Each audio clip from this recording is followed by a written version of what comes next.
បាទនៅខេត្តកំពង់ស្ពឺប្រជាពលរដ្ឋភូមិផ្សារថ្មីឃុំត្រែងត្រយឹងជិត100គ្រួសារព្រមមានធ្វើបាតកម្មតវ៉ាប្រឆាំងចំណាត់ការរបស់សាលាឃុំប្រសិនបើនៅតែប្រគល់តំណែងប្រធានភូមិឲ្យគណៈបកដែលមិនជាប់ឆ្នោតគឺគណៈបកប្រជាជនកម្ពុជាដឹកនាំជំនួសមេឃុំថ្មីដែលទើបជាប់ឆ្នោតមកពីគណៈបកសង្គ្រោះជាតិឆ្លើយតបបញ្ហានេះមេឃុំមកពីគណៈបកប្រជាជនកម្ពុជាថ្លែងថាការបោះឆ្នោតកន្លងទៅនេះឈ្នះឬចាញ់មិនសំខាន់ឡើយអ្វីដែលសំខាន់គឺត្រូវធ្វើសេចក្តីសម្រេចចុងក្រោយពីក្រុមប្រឹក្សាឃុំសង្កាត់ទៅវិញ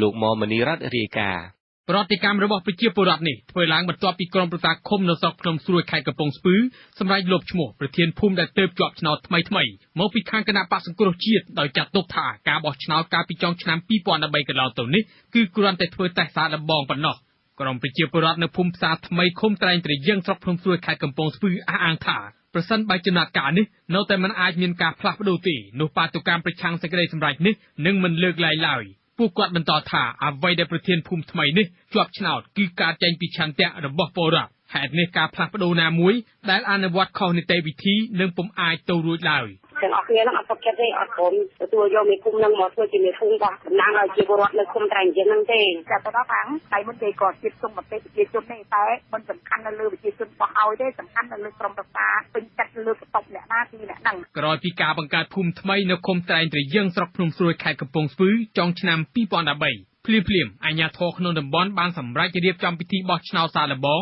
ដែលមានបេក្ខភាពឈរឈ្មោះចំនួន10នាក់មកពីគណៈបកនយោបាយចំនួន2គឺគណៈបកប្រជាជនកម្ពុជានិងគណៈបកសង្គ្រោះជាតិលទ្ធផលឆ្នោតបេក្ខភាពជាប់ឆ្នោតជាប្រធានភូមិបានទៅលើឈ្មោះចិនសុភ័ណ្ឌនិងឈ្មោះកឹមរាស៊ីជាអនុប្រធានមកពីខាងគណៈបកសង្គ្រោះជាតិចំណែកលោកប៊ួយកឹមខនមកពីគណៈបកប្រជាជនកម្ពុជាទទួលបានមួយសម្លេងកាលនោះក្នុងចំណោមសម្លេងសរុបជិត100គ្រួសារបាទទោះជាបែបនេះក្តីប្រជាពលរដ្ឋអះអាងថាបន្ទាប់ពីរងចាំអស់រយៈពេលជាង1ខែកន្លងទៅក្រុមប្រឹក្សាឃុំសម្រេចលុបឈ្មោះលោកចិនសុភ័ណ្ឌពីប្រធានភូមិហើយដាក់ជំនួសវិញដោយលោកប៊ួយកឹមខនបេក្ខភាពមកពីគណៈបកប្រជាជនកម្ពុជាទន្ទឹមនឹងនេះគេនៅរសារទុកលោកកឹមរាស៊ីមកពីគណៈបកសង្គ្រោះជាតិឲ្យនៅជាអនុប្រធានដដែលប្រធានភូមិដែលជាប់ឆ្នោតថ្មីគឺលោកចិនសុភ័ណ្ឌអះអាងថាសេចក្តីសម្រេចនេះមិនអាចទទួលយកបានឡើយលោកចាត់ទុកថាអ្វីដែលលោកជាប់ឆ្នោតនេះគឺជាការសម្រេចជ្រើសរើសរបស់ប្រជាពលរដ្ឋដោយច្រើនលើសលប់ហេតុនេះលោកគិតថាមុខតំណែងថ្មីនេះគឺជាលទ្ធផលដែលកើតចេញពីការប្រកួតប្រជែងមួយដ៏ពិតប្រាកដគាត់មិនទុកចិត្តទេធ្វើ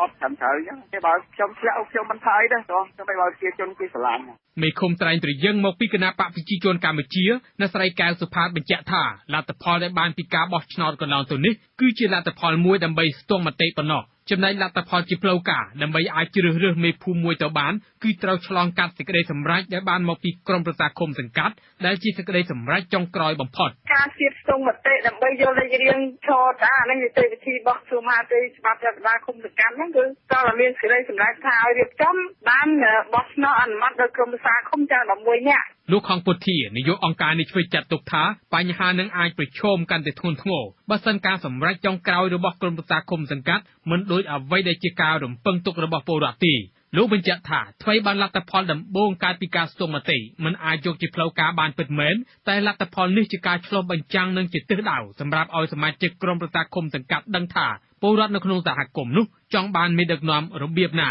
លទ្ធផលដែលទទួលបានពីដំណាក់កាលទី1ហ្នឹងគឺត្រូវទៅឲ្យក្រុមប្រឹក្សាឃុំសង្កាត់ជាអ្នកបោះឆ្នោតប្រសិនបើប្រឹក្សាឃុំនឹងឯងគាត់ពិតជាមានបំណងបម្រើប្រជាពលរដ្ឋរបស់គាត់មែនបាទន័យថាប្រជាពលរដ្ឋបោះឆ្នោតជ្រើសរើសហើយអញ្ចឹងគាត់គួរតែគ្រប់គ្រងទស្សនៈរបស់ប្រជាពលរដ្ឋទៅវិញណាផ្អែកតាមនីតិវិធីដែលមានចែងដោយក្រសួងមហាផ្ទៃកំណត់ថាប្រធានភូមិគឺការពីការបោះឆ្នោតដោយក្រុមប្រឹក្សាឃុំសង្កាត់ក្នុងន័យនេះលោកខងពុធាបញ្ជាក់ថាហេតុនេះបើក្រុមប្រឹក្សាឃុំសង្កាត់ដែលបានពីការជ្រើសរើសដោយប្រជាពលរដ្ឋហើយពិតបម្រើគោលបំណងឲ្យប្រជាពលរដ្ឋមែនក្រុមប្រឹក្សាឃុំសង្កាត់គប្បីទទួលការសម្រេចរបស់ប្រជាពលរដ្ឋខ្ញុំមមនីរតវិទ្យុអាស៊ីសេរីភ្នំពេញ